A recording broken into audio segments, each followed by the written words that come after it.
Jemaat miliknya Tuhan, jemaat yang dikasihinya. Ibadah raya pagi hari ini kita lakukan dengan pengakuan. Pertolongan kita datang dari Tuhan, pencipta langit dan bumi serta segala isinya. Tuhan setia dan tidak pernah meninggalkan perbuatan tangannya. Turunlah atas kita sekalian kasih karunia dan damai sejahtera dari Allah Bapa, Anak dan Roh Kudus dalam ibadah raya pagi hari ini. Segala pujian hormat hanya bagi Tuhan. Tuhan yang mengasihi kami, Tuhan yang membimbing kami, Tuhan yang menjagai kami. Kami mengasihi Engkau juga ya Tuhan. Maka kami datang beribadah kepadamu pagi hari ini. Kami mau merayakan kebaikan Tuhan, kemenangan Tuhan yang Engkau berikan kepada kami. Dan kami percaya Tuhan Engkau hadir di tengah-tengah kami, bersama-sama boleh melawat kami, membawa kami menikmati hadirat-Mu yang kudus dan indah itu. Berkatilah seluruh jemaat-Mu ya Tuhan. Ya Allah Roh Kudus, berkatilah seluruh jemaat-Mu. Di dalam nama Tuhan Yesus kami berdoa. Amin. Selamat beribadah, Tuhan Yesus berkati kita semua. Shalom. Apa kabar pagi ini? Luar biasa, amin. Haleluya. Saya percaya jemaat Tuhan diberkati Tuhan, amin. Ada wajah-wajah sukacita, siap memuji menyembah Tuhan. Boleh lambaikan tangannya. Haleluya. Haleluya. Terima sukacita surga. Haleluya.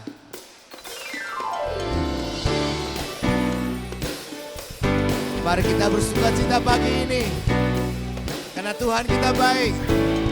Sukacita yang ajaib.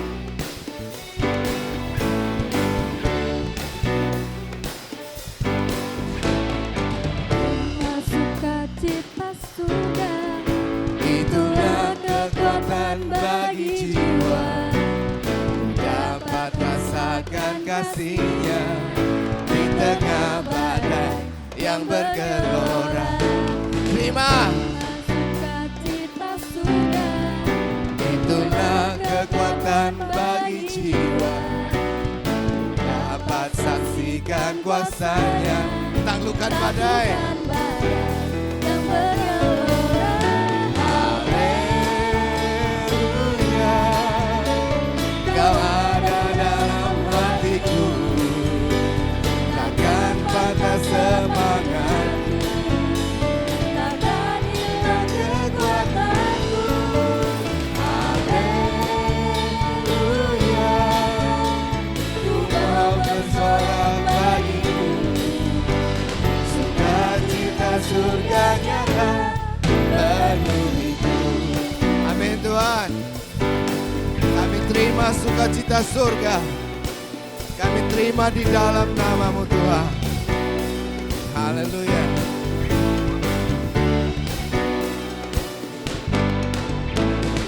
Terima sukacita surga, itulah kekuatan bagi jiwa, dapat rasakan kasih-Nya di tengah badai yang bergelora.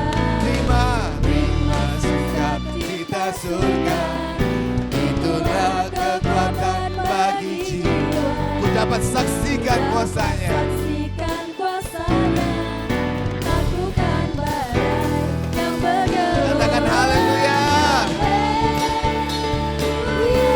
Haleluya Tuhan. Ada dalam hatiku, Takkan patah semangat kami. patah semangatku, takkan hilang kekuatanku. Haleluya, ku mau bersorak bagimu, sukacita surga nyata penuhiku. Haleluya.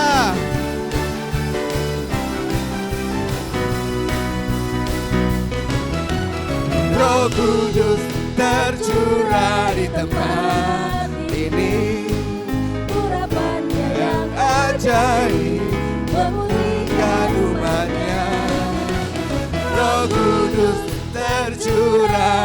gerejanya, membangkitkan umat pilihan. Hari ini adalah harinya Tuhan. Hari inilah harinya Tuhan.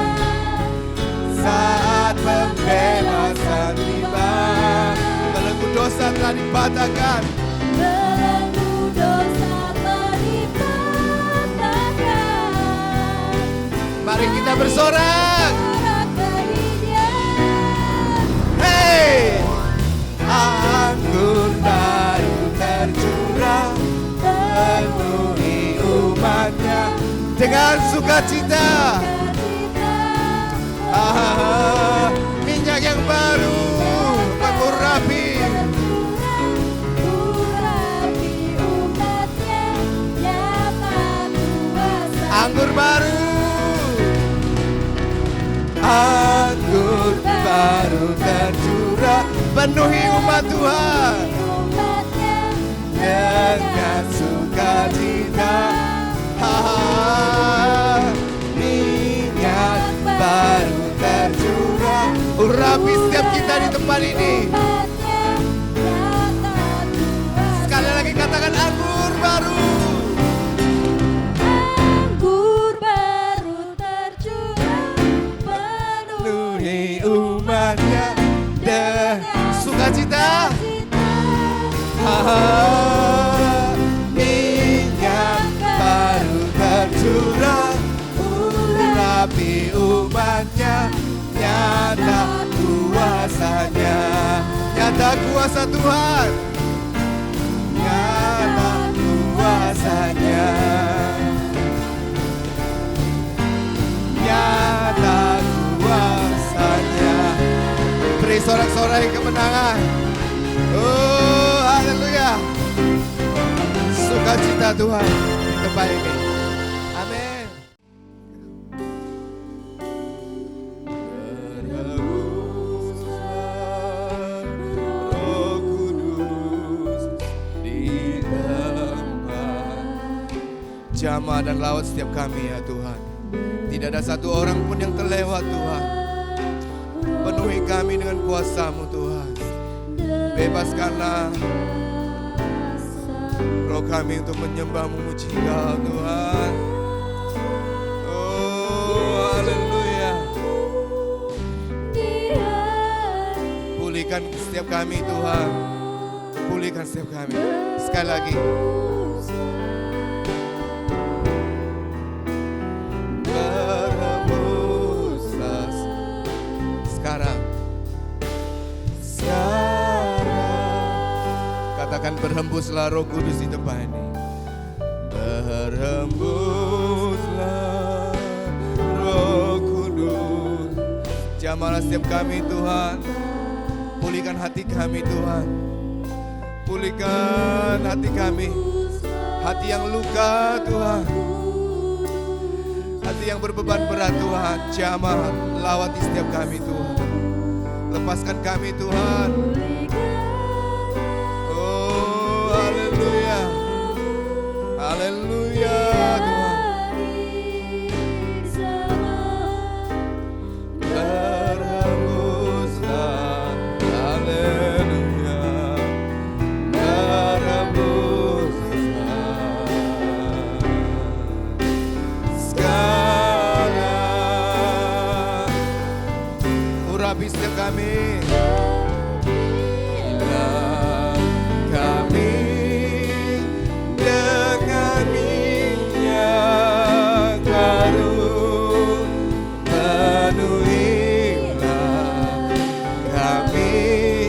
Hadirat-Mu Tuhan memenuhi tempat ini Tuhan.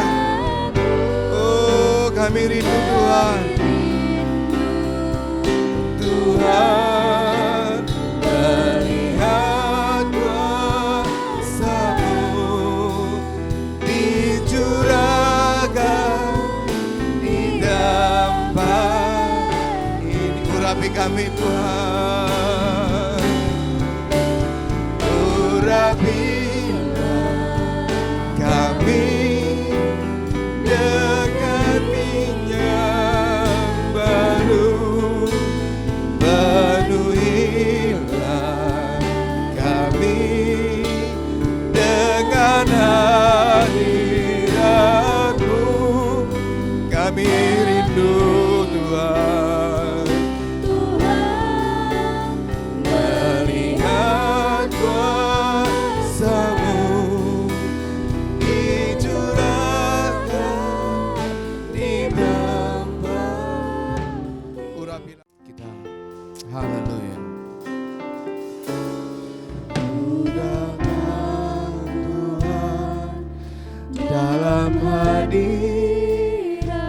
berhiaskan kekudusan.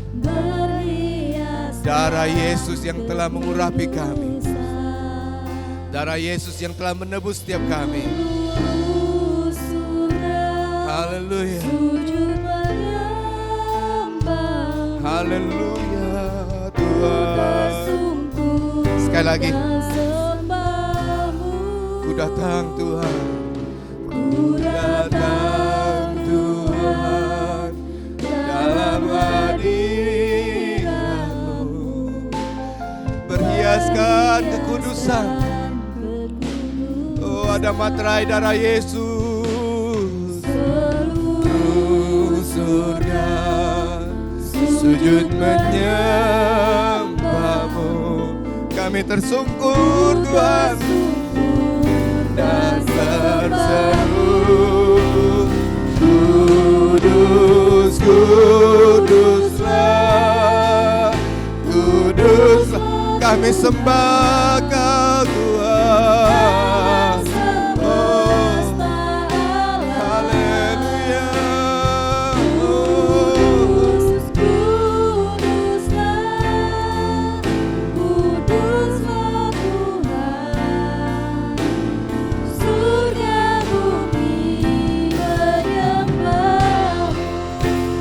Katakan kudus, kuduslah Kau Tuhan. Kudus, kuduslah. Kudus Kau Tuhan. Oh, haleluya. Kuduslah. Kudus Kau Tuhan. Haleluya. Haleluya. Oh, kudus, kudus. Kami sembah Kau Tuhan. Allah kami yang kudus. Kudus, kuduslah. Kuduslah Tuhan. Surga bumi menyembah-Mu. Surga bumi menyembah-Mu. Surga bumi menyembah-Mu.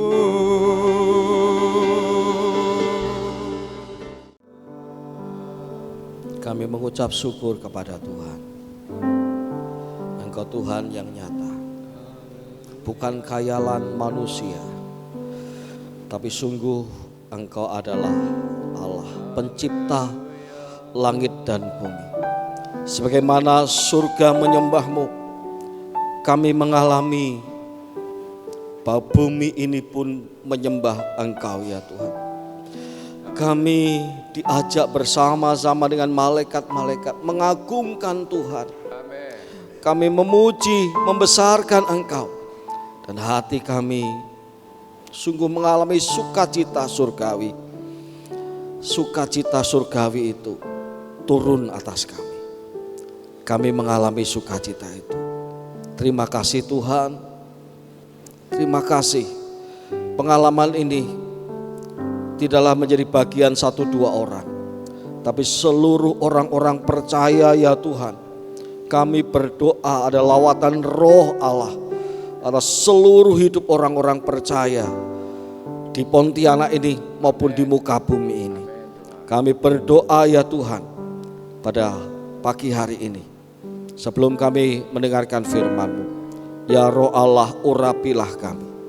Bimbinglah kami untuk memahami firman-Mu dan mampu untuk melakukannya dalam kekuatan-Mu.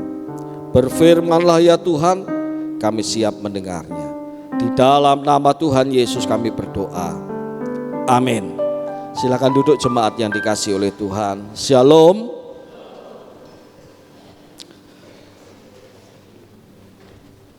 Puji nama Tuhan, jemaat yang dikasihi oleh Tuhan. Selamat pagi dan Sebagaimana biasa di musim liburan dimanfaatkan oleh beberapa keluarga untuk healing ya, gitu ya. Tapi saya rindu setiap ibadah kepada Tuhan di gereja di Pontianak ini maupun di seluruh dunia, dan khususnya juga tentu di tempat kita beribadah di Gereja Salmasi Pontianak, itu menjadi sebuah bagian dari healing rohani kita, di mana kita mengalami sentuhan-sentuhan roh Allah yang menyegarkan jiwa, dan itu akan punya pengaruh di dalam kesegaran pikiran dan juga perasaan kita serta fisik kita. Hari ini kita akan di bulan doa ya. Bulan Juni kita tetapkan sebagai bulan doa dan kaitannya dengan Roh Kudus, maka kita sedang menggumuli dalam bulan Juni ini berdoa di dalam roh. Maka di minggu yang terakhir ini mengambil tema bolehkah berdoa kepada Roh Kudus. Tentu pertanyaan ini menjadi tema ini menjadi sesuatu yang sudah terjawab. Karena bagi gereja-gereja Pentakosta, gereja-gereja karismatik, memohon kepada Roh Kudus sudah nyata di dalam pujian. Sebagaimana pujian yang kita naikkan tadi, berhembuslah Roh Kudus. Ada sebuah pujian yang berupa bentuk doa supaya Roh Kudus berhembus di tempat ini, berhembus di hati kami. Sebagaimana kalau jemaat cermati ketika saya mau menyampaikan firman Tuhan, saya pun meminta kepada Roh Kudus untuk mengajari kita, membuat kita paham akan firman Tuhan dan memampukan kita untuk melakukannya. Sebenarnya pertanyaan ini adalah pertanyaan retoris, pertanyaan yang tidak perlu dijawab. Bolehkah berdoa kepada Roh Kudus? Tentu jawabnya boleh. Jemaat yang dikasihi oleh Tuhan, kita akan buka Injil Matius pasal 6, yang kita akan melihat beberapa hal untuk kita ketahui bersama, bahwa meskipun kita berdoa kepada Roh Kudus bukan menjadi sesuatu yang asing, sudah menjadi bagian yang lazim dalam kehidupan kita, tetapi patut diakui bahwa kalau diadakan survei kepada 3 pribadi Allah Tritunggal itu, kepada siapa gereja Tuhan banyak berdoa, maka akan didapati bahwa orang Kristen akan banyak berdoa kepada Bapa di surga dan juga kepada Tuhan Yesus. Jarang yang berdoa menyebut ya Roh Kudus, jarang. Ya. Tidak, kalau itu menjadi sesuatu yang kurang di gereja Pentakosta, apalagi di gereja-gereja arus utama, mainstream atau gereja Katolik juga. Mengapa demikian? Mari kita lihat bersama-sama dalam Injil Matius pasal 6 ayat yang ke-6. Demikian firman Tuhan. Namun jika engkau berdoa, masuklah ke dalam kamarmu, tutuplah pintu dan berdoalah kepada Bapamu. Kita lihat yang digaris bawahi dan dicetak tebal, berdoalah kepada Bapamu yang ada di tempat tersembunyi. Maka Bapamu yang melihat yang tersembunyi akan membalasnya kepadamu. Ini adalah doa yang mendahului ajaran Tuhan, yang mendahului doa Bapa kami. Lalu setelah ayat ini kita akan melihat bagaimana Tuhan mengajarkan doa kepada murid-muridnya dan didahului dengan kata-kata Bapa kami yang di surga. Menjadi lazim untuk berdoa kepada Bapa di surga karena Tuhan Yesus mengajarkannya. Lalu bagian Kisah Para Rasul pasal 7 ayat 59.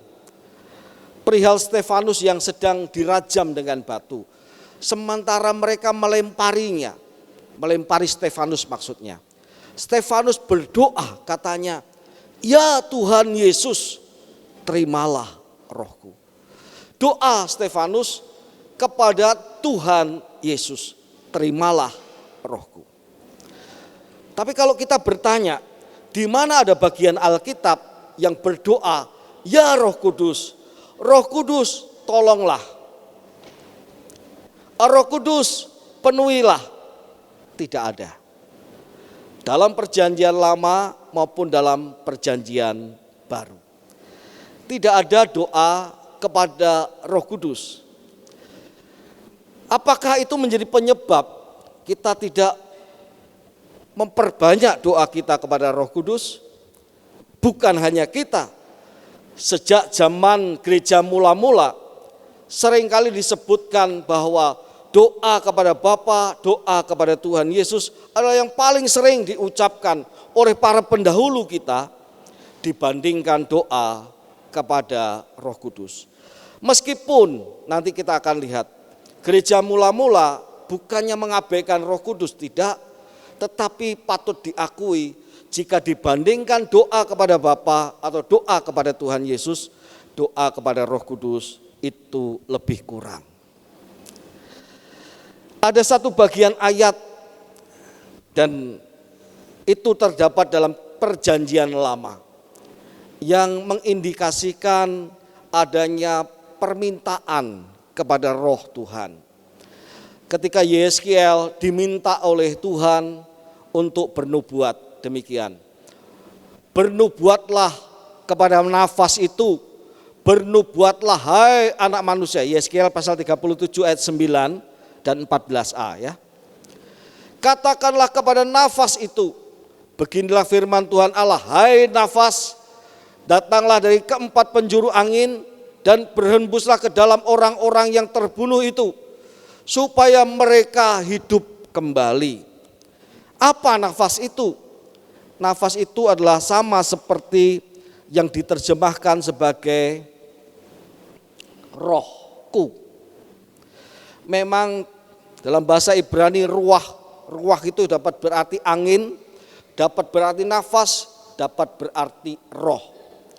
Ayat 14a, aku akan memberikan rohku ke dalammu sehingga kamu hidup kembali dan akan menempatkan kamu di tanahmu. Jadi nafas, katakanlah kepada nafas itu, hai nafas, berhembuslah ke dalam orang-orang yang terbunuh itu supaya mereka hidup kembali. Lalu ayat 14, aku akan memberikan rohku ke dalammu sehingga kamu hidup kembali. Nafas yang diminta oleh Tuhan untuk dinubuatkan oleh Yeskiel adalah roh Tuhan. Tapi orang percaya, para ahli-ahli berkata, itu tidak menjadi bagian doa, itu bagian nubuat. Tidak secara langsung sebagai bentuk doa, tapi bentuk perintah untuk menubuatkan. Supaya roh Tuhan menghidupkan kembali orang-orang yang sudah mati. Jemaat yang dikasihi oleh Tuhan, meskipun demikian, kita tidak berkecil hati. Karena gereja mula-mula mempraktekkan doa kepada Roh Kudus. Kita bisa melihat 1-2, saya ambil contoh dari bapak-bapak gereja kita. Tertulianus dari Kartago yang hidup tahun 155 sampai 230 Masehi. Dalam bukunya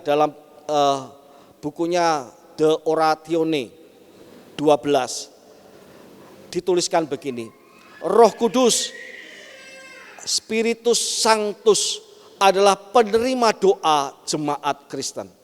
Jadi artinya Tertulianus dari Kartago di Afrika Selatan sudah mengajarkan kepada jemaat, berdoalah kepada Roh Kudus sebab Roh Kudus itu penerima doa dari jemaat. Gitu ya. Lalu yang kedua, dalam tulisannya yang dimuat dalam The Baptist 8 dituliskan doa kepada Roh Kudus atau Spirit Epiklesis merupakan bagian dari ibadah pembaptisan. Jadi Tertullianus menganjurkan kepada para imam untuk setiap kali ada pembaptisan air, imam-imam itu berdoa meminta Roh Kudus untuk hadir dan hidup di dalam diri orang-orang yang dibaptiskan. Ya, ini Tertullianus dari Kartago. Yang kedua adalah Origenes dari Alexandria di Mesir. Dalam khotbahnya tentang hitab imamat, Origenes menganjurkan doa kepada Roh Kudus untuk meminta pemahaman terhadap teks firman Tuhan. Inilah yang disebut doa epiklesis. Spirit epiklesis atau seringkali hanya disingkat sebagai doa epiklesis. Di sekolah teologi di STT Abdiel saya belajar tentang teologi liturgi. Orang seringkali salah memahami bahwa namanya liturgi itu berarti gereja Protestan, gereja Pentakosta tidak ada liturginya. Itu salah. Ya. Liturgi itu berkaitan dengan urutan-urutan dalam ibadah yang diatur sedemikian rupa dan punya maksud tertentu.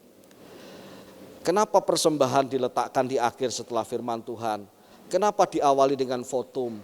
Kenapa diakhiri dengan doa berkat? Itu ada bagian dari liturgi. Dan ketika saya belajar liturgi, saya belajar tentang doa epiklesis. Ya meskipun sebenarnya agak terlalu berlebihan menyebut doa epiklesis, karena epiklesis itu sendiri adalah doa.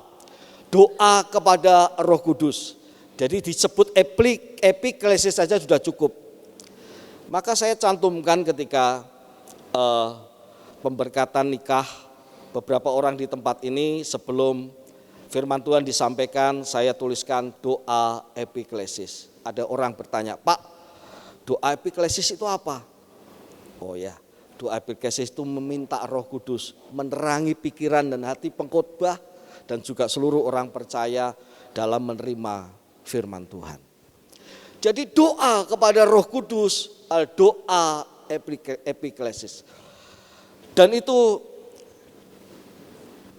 disebarkan bukan hanya adalah untuk ibadah, bukan hanya untuk ketika orang mau melakukan perjamuan suci.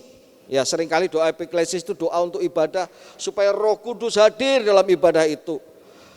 Sebelum perjamuan suci supaya pengalaman roh hadir bersama-sama dengan perjamuan suci yang diterima oleh jemaat.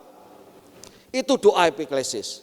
Tetapi kemudian disebarkan lebih luas dari itu. Saya membaca salah satu artikel dalam internet, tidak saya kutip di sini, tetapi di artikel itu dituliskan, mengajarkan setiap hari ketika kamu membaca firman Tuhan, sebelum kamu membacanya, berdoalah, minta Roh Kudus supaya memberikan kepadamu rema dari firman Tuhan itu. Sebagaimana yang kita dengar dari khotbah Bapak Penatua Andreas minggu yang lalu. Bahwa Roh Kudus itulah yang menjadikan logos, tulisan firman Tuhan menjadi sebuah pengalaman yang dihayati, yang hidup, yang tampak begitu berkata-kata. Teks yang biasa-biasa itu berkata-kata kepada kita. Sehingga menjadi sesuatu yang hidup, yang membuat hati kita dijamah oleh Roh Tuhan. Dan mengalami Tuhan dalam pembacaan kitab suci. Jadi doa epiklesis pun disarankan tidak hanya didoakan waktu ibadah, tetapi didoakan setiap hari, setiap kali kita mau membaca firman Tuhan. Berdoa kepada siapa? Kepada Roh Kudus. Roh Kudus, terangilah, di situ diajarkan, dituliskan dalam website itu, dalam sebuah artikel itu dituliskan. Kalau tidak salah saya baca di majalah Kumparan, ya, dituliskan begini, bahkan diajarin, Roh Kudus, terangilah pikiranku supaya aku bisa membaca firman-Mu dan mengenali apa yang menjadi kehendak-Mu. Itu doa epiklesis, doa kepada Roh Kudus. Tidak hanya berhenti sampai bapak-bapak gereja kita, tetapi juga dalam kidung pujian atau himne abad ke-9, himne Latin abad ke-9. Bapak Ibu bisa lihat di YouTube, judulnya Veni Creator Spiritus. Artinya adalah datanglah Roh Pencipta. Dalam bait yang saya kutip dari Common Worship Services and Prayer for the Church of England, kata-katanya seperti ini. Datanglah Roh Kudus, ilhami jiwa kami dan terangi dengan api surgawi. Engkau adalah Roh pengurap yang memberikan 7 karuniamu. Pujian ini dipelihara oleh gereja Katolik maupun gereja yang ada di Inggris. Saya membaca bahwa Veni Creator Spiritus dinyanyikan ketika orang akan menerima Ekaristi, pertama. Kedua, dinyanyikan ketika pentahbisan imam atau seorang romo. Ketiga, dinyanyikan pada waktu konklav, yaitu pemilihan paus. Artinya, saudara-saudara kita umat Katolik itu meminta kepada Roh Kudus, berdoa kepada Roh Kudus supaya hadir dalam perjamuan suci, hadir mengurapi hambanya yang sedang ditahbiskan, dan juga hadir di dalam pemilihan paus. Jemaat yang dikasihi oleh Tuhan, kita perlu juga untuk menghayati ini dalam kehidupan kita. Dalam perkara-perkara penting, termasuk dalam pentahbisan pendeta, di dalam kalau Tuhan kehendaki kita mencari gembala jemaat, kita perlu untuk meminta kepada Roh Kudus hikmat Tuhan, supaya kita tidak memilih orang berdasarkan suka atau tidak suka, tetapi berdasarkan apa yang Tuhan mau. Itu penting. Jika tidak demikian, maka Samuel akan mengurapi kakak-kakak Daud yang tinggi besar dan gagah-gagah, lalu mengabaikan anak ingusan kecil yang wajahnya merah, Daud. Tapi Roh Tuhan berkata kepada Samuel, bukan ini, bukan ini, bukan ini. Lalu tunjuk, dialah yang aku pilih sebagai raja. Mungkin Samuel akan berkata, bocah wajah merah ini, ganteng ini, mana bisa dia memerintah? Tapi itu yang dipilih Tuhan. Jemaat yang dikasihi oleh Tuhan, ini dipelihara juga oleh gereja-gereja di Inggris, Veni Creator Spiritus. Maka kita mendapatkan dasar bahwa meskipun tidak secara eksplisit doa kepada Roh Kudus itu ditulis dalam kitab suci, dalam Alkitab, sebagai sebuah permohonan yang eksplisit, sebagaimana permohonan kepada Bapa maupun juga permohonan kepada Tuhan Yesus, doa kepada Tuhan Yesus, tetapi sejak gereja mula-mula dipelihara terus sampai sekarang, bahwa berdoa kepada Roh Kudus adalah sesuatu yang tidak salah. Berdoa kepada Roh Kudus malah menjadi sebuah keharusan.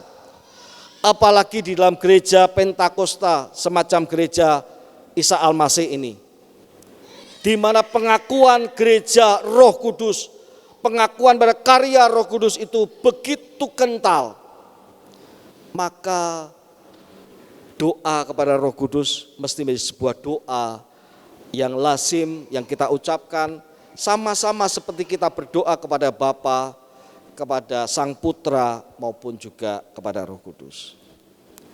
Jemaat yang dikasihi oleh Tuhan, ada juga orang berdoa kepada Allah Tritunggal supaya lengkap. Sebagaimana yang dilakukan oleh bapak-bapak gereja mula-mula, seringkali juga berdoa kepada Allah Tritunggal, Bapa, Putra, dan Roh Kudus. Tetapi seringkali doa kita itu bercampur antara Bapa dan Putra. Roh Kudus seringkali tidak disebutkan. Bukan menjadi masalah tentunya, tetapi hari ini kiranya menggugah kita bersama bahwa kesadaran akan pentingnya Roh Kudus di dalam kehidupan kita. Sehingga kita bersama-sama boleh menghargai Roh Kudus sebagai pribadi ketiga dari Allah Tritunggal. Jika dia pribadi ketiga dari Allah Tritunggal, maka dia layak juga menerima doa kita sebagaimana yang dikatakan oleh Tertullianus dari Kartago. Jika orang percaya berdoa kepada Allah Tritunggal atau kepada Allah Bapa dan atau Tuhan Yesus, maka demikian pula boleh berdoa kepada Roh Kudus. Doa dan Roh Kudus berkaitan erat. Orang percaya berdoa di dalam roh, dan Roh Kudus berdoa untuk orang percaya. Maka berdoa kepada Roh Kudus, ini inti dari pertanyaan, bolehkah berdoa kepada Roh Kudus? Tidak berhenti pada kata boleh atau tidak boleh, tetapi sudah dipastikan boleh berdoa kepada Roh Kudus. Tapi tidak berhenti juga di sana. Tetapi ini yang mesti dilakukan oleh setiap jemaat Gereja Isa Al-Masih Pontianak. Maka berdoa kepada Roh Kudus haruslah diikuti dengan keterbukaan hati untuk mengalami pengalaman roh yang memulihkan, memberdayakan, dan menyukacitakan.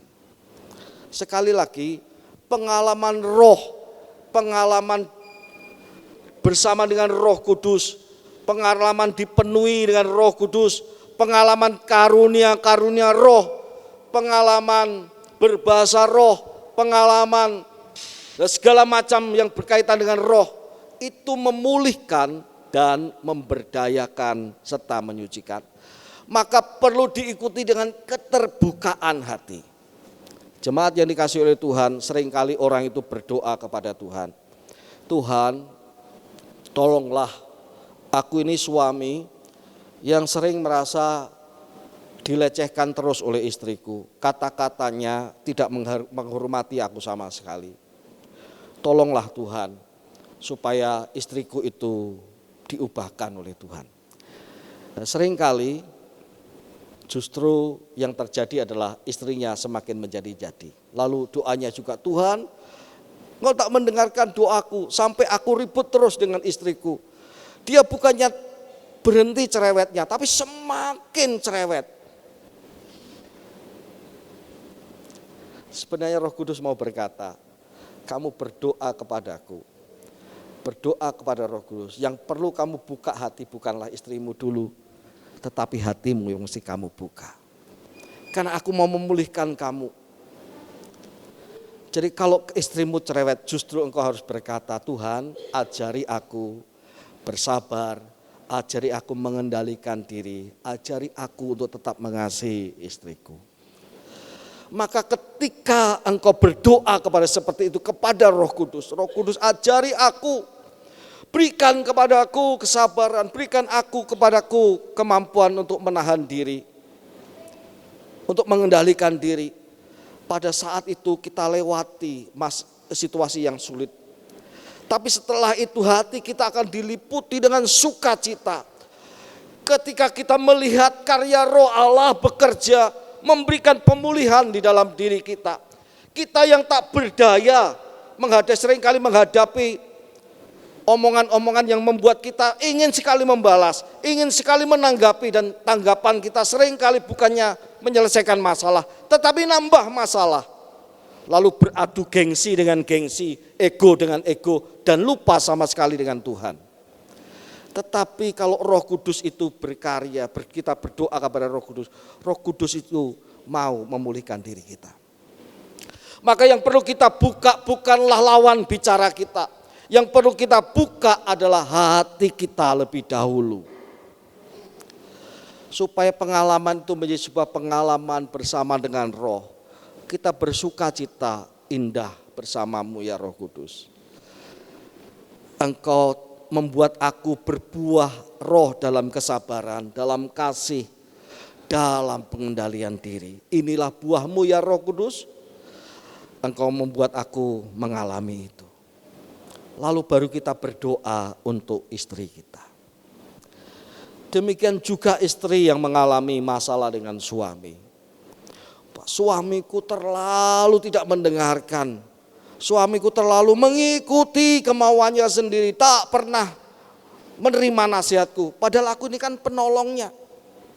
Bukankah aku perlu sebagai pendampingnya didengarkan nasihatku agar ia tidak jatuh dalam berbagai macam kesalahan. Tapi seringkali ia mengambil keputusan sendiri, tak melibatkan aku sebagai istrinya. Dalam situasi seperti itu berdoa, Roh Kudus, tolong suamiku. Tapi jangan pernah lupa, Roh Kudus juga berurusan dengan dirimu para istri. Roh Kudus, ajari aku bagaimana bersikap terhadap suamiku. Aku buka hati, ajari aku supaya rasa hormatku, rasa kasihku kepada suamiku tetap terpelihara. Maka Roh Kudus akan bekerja. Memang jadinya menjadi orang yang diabaikan itu tidak enak. Tetapi Roh Kudus yang berkarya akan memulihkan jiwa kita, menyegarkan jiwa kita. Sehingga kita dibuat berdaya. Oh, ternyata kalau dengan caraku yang lama justru membuat suamiku semakin tidak bisa mendengarkan aku. Tetapi karya Roh Kudus itu timbal balik. Dia tidak hanya mengubahkan hatiku, tapi ia mengimpartasi suamiku. Sehingga suamiku tiba-tiba ternyata berubah.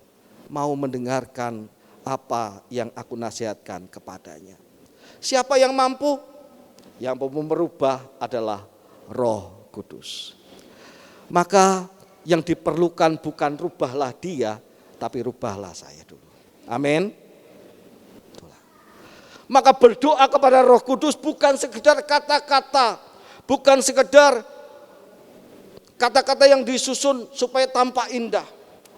Berdoa kepada Roh Kudus mesti diikuti dengan keterbukaan hati kita.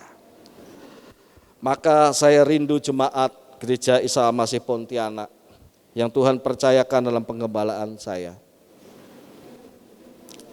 Saya dipercaya oleh Tuhan, saya bukan pemilik jemaat, hanya dipercaya. Saya rindu kita semua mengalami karya Roh Kudus dalam hidup kita. Karya pengalaman bersama Roh dalam ibadah kita. Pengalaman bersama Roh dalam hidup kita sehari-hari. Pengalaman bersama Roh dalam membangun rumah tangga kita. Pengalaman bersama Roh dalam membesarkan, mendidik, menyiapkan masa depan anak-anak kita. Pengalaman bersama Roh dalam bisnis, kerja, karir yang kita lakukan. Saya rindu kita menghayati itu dan mengalami kedekatan dengan Roh Kudus. Sama seperti kita juga dekat dengan Bapa dan juga dekat dengan Tuhan Yesus Kristus. Mari, oleh sebab itu saya mau rindukan jemaat yang dikasih oleh Tuhan, bangun hidup rohanimu setiap hari. Tidak hanya di gereja waktu ibadah, tapi bangun hidupmu setiap hari dalam doa, di dalam kedekatanmu dengan firman Tuhan, dalam kesungguhanmu, dalam berdoa, meminta Roh Kudus membimbingmu setiap hari, memimpinmu setiap hari. Berdoa kepada Roh Kudus supaya diteranginya pikiran dan hatimu untuk memahami firman Tuhan dan melakukannya dalam kehidupan sehari-hari. Mari dalam segalanya kita berdoa kepada Roh Kudus. Mau? Amin. Amin. Jangan lihat problem situasi yang ada. Saya berdoa dan saya percaya kekhawatiran saya itu tidak ada apa-apanya dibandingkan Roh Allah yang menguatkan dan memberdayakan jemaat. Ketika beberapa hari yang lalu saya sedih karena menerima kabar gereja ortodok di Damaskus di Syria diserang oleh orang-orang yang jahat. Ketika jemaat sedang beribadah, 22 orang dibunuh dan puluhan orang jemaat lain terluka. 22 orang terbunuh dalam gereja yang hancur. Bangku-bangku dihancurkan. Saya tidak bisa memahami secara penuh karena pasti rasa takut dan khawatir. Tapi saya melihat wajah-wajah jemaat yang ada yang sedang masih berkeliling untuk melihat-lihat bersama dengan aparat. Saya berdoa, ya Roh Kudus, kuatkan jemaat-Mu. Mereka adalah saudara kita di sana. Tapi Roh Kudus menyadarkan saya, jangan terlalu khawatir. Jangan terlalu khawatir. Karena kekuatan roh melampaui kekhawatiranmu. Saya percaya kekuatan Roh Kudus itu menghidupkan jemaat yang sedang menderita, yang perlu kita juga doakan. Tapi sekaligus dari kata-kata saya ini saya mau mengatakan, kekuatan roh Allah itu yang memulihkan dan memberdayakan itu dan menyukacitakan itu melampaui dengan semua keterbatasan kita. Melampaui masalah yang sedang kita hadapi. Kalau hari Kamis kita mendengarkan firman Tuhan dari Pak Giarto tentang tembok Yeriko. Setebal apapun tembok Yeriko, lebih kuat Tuhan daripada tembok Yeriko. Setinggi apapun tembok Yeriko, lebih tinggi Tuhan daripada tembok Yeriko. Demikianlah pengalaman bersama roh itu menjadikan orang yang tidak mampu dimampukan, yang tak berdaya diberdayakan, yang tak tahu bagaimana hidup dalam pimpinan roh Allah mengalami pimpinan dari roh Allah, pemulihan. Yang punya masalah, punya sakit penyakit, bersama dengan roh Allah menjalani hidup dengan kekuatan yang selalu baru yang diberikan oleh Tuhan. Dan yang pasti mengubah kesedihan menjadi sukacita. Biarlah bersama dengan roh Allah kita menjalani kehidupan ini. Mari terus berdoa dan mengalami kekuatan roh. Amin.